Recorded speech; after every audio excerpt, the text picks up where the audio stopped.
in the back room, chilling with my goons, and we smoking on Southpaw. I feel a rage when they call me to the stage. I think I got that power. Finna send it to the moon, yeah, the show coming soon. They been down there waiting for an hour. Yeah.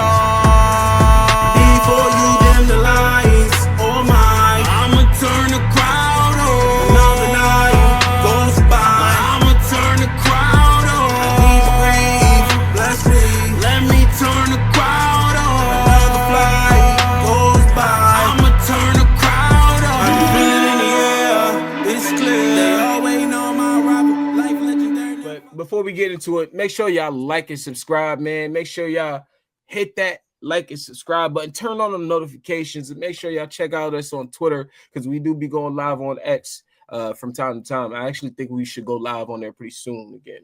What y'all think? Y'all wanna do a live pretty soon on X? It's been a while. No, the space is always booming. It's always gonna be there. It's always gonna be there. We should do that next time we get like some big news, because I do want to talk about something that we talked about through text. We also just got a reply from one of these people that's involved in this section of this conversation I want to have. Oscar and Goldberg, man. What's your thoughts on a situation with Oscar and Goldberg from what they're talking about with that? Goldberg is hilarious. Goldberg is hilarious, bro. You see, everybody hates that he said that. They're calling him bitter. They're saying all this. You don't just say, "Oh, some girl," like that is disrespectful in my eyes. Well, he probably really don't know who she is. He probably look at it that way. Man, they just had some girl beat by like that's funny. Because he probably don't know. Like literally, that's what I'm saying. He has to like look at it from that position. Like, yo, y'all just giving it to this girl. You know what I mean? Like, sure, Oscar is Oscar. You know what I mean? I respect Oscar.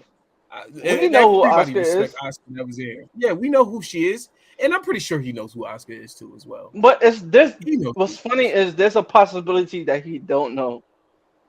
There's a possibility that he only knows her because someone said, "Yo, some girl broke your streak."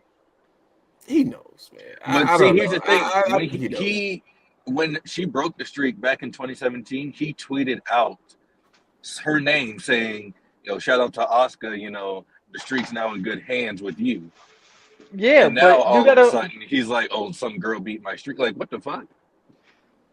Because he feel like WWE did that on purpose to take his name out the record books. So why wouldn't he say that then, not now? Because honestly, obviously, if when it happened, of course he's getting all the mentions like, yo, Oscar did this, Oscar did this.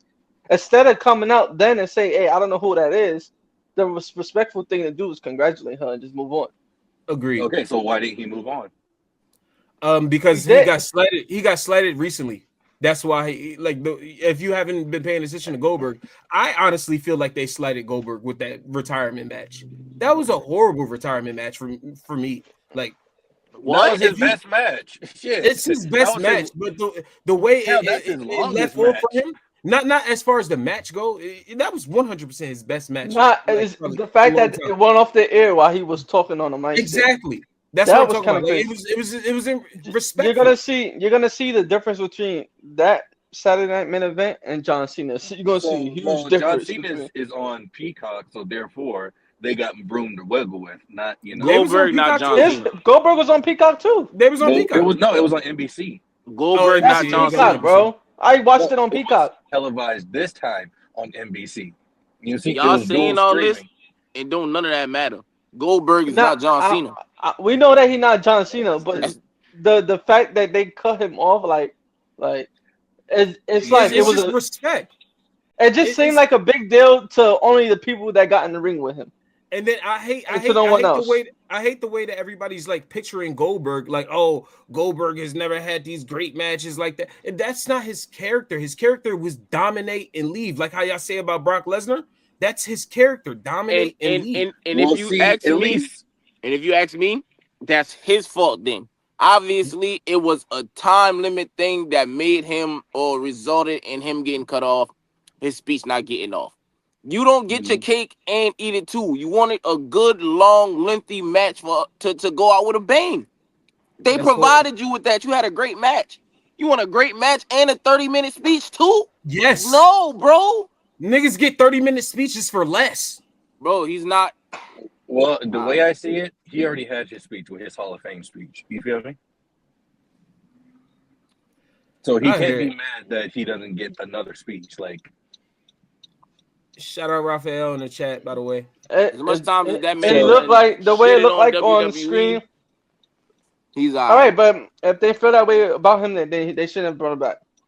Literally. That's because how I feel about that too. He really has if he feels like they slighting him in all these ways, we can't act like he's crazy. We can't act like he don't have no merit to the way that he's. There's for sure merit here. If he's feeling like they cut him off, from the outside looking in, it looked like the only people that took that last match, that retirement match, as something important was the people that got in the ring with him. Exactly. Right.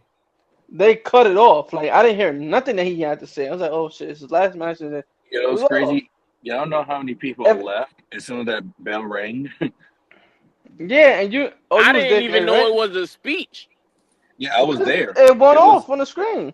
Yeah, they didn't even treat it as much. Like, they didn't even have, like, you know, usually they'll show somebody sitting in the ring for a little bit. Like, they didn't even treat it like that. Like, or give them a round of applause or something. Literally, it's not even a crowd situation. It's like the way it was produced, though. It was the way it was given to us.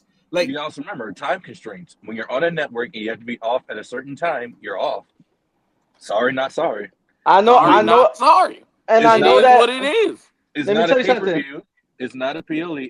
It's a show.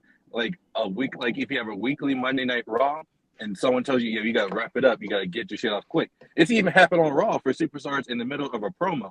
So you can't call him. You can't call him bitter for feeling the way that he feels right now, especially with what he has in the past. Especially if he feels the way that he feels about what happened to Oscar with the Oscar situation. You know what I mean? Like, that's the thing that no. It's not bitter because that's the one thing that he has to look back on, like that streak, that long streak of being undefeated. Are always going to be broken. Of course. But if he don't know who Oscar is, right? If he's not in tune with Oscar from NXT from before WWE all the way up into WWE, it could be his fault. But and also his streak was only in WCW. Exactly. It's still a streak though.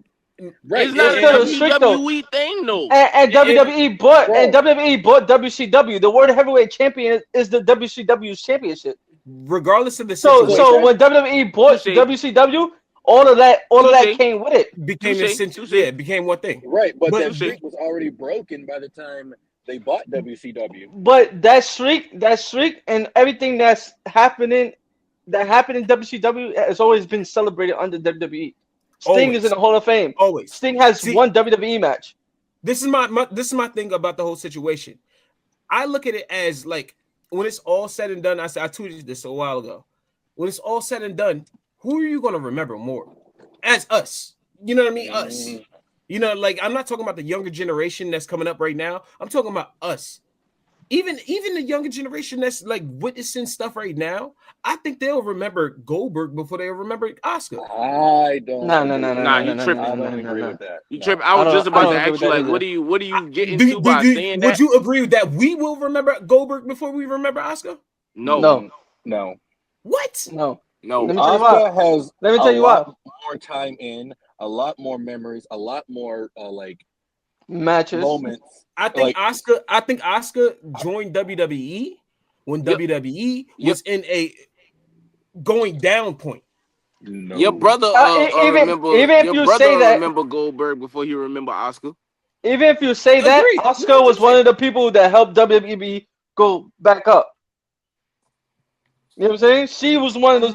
She was one of the females that helped WWE go back up. I get it. You're right, but like, it didn't start going back up until like a couple years ago.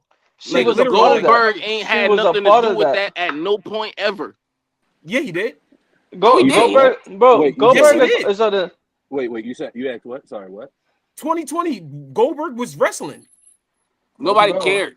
Well, yeah, he wrestled like 2 matches, and those 2 matches were trash. I don't agree with that. 5 minutes total. Nobody cared. Every single bro. I don't agree Everybody with cared. that. They just expected more. From That's all no it one was. expected more.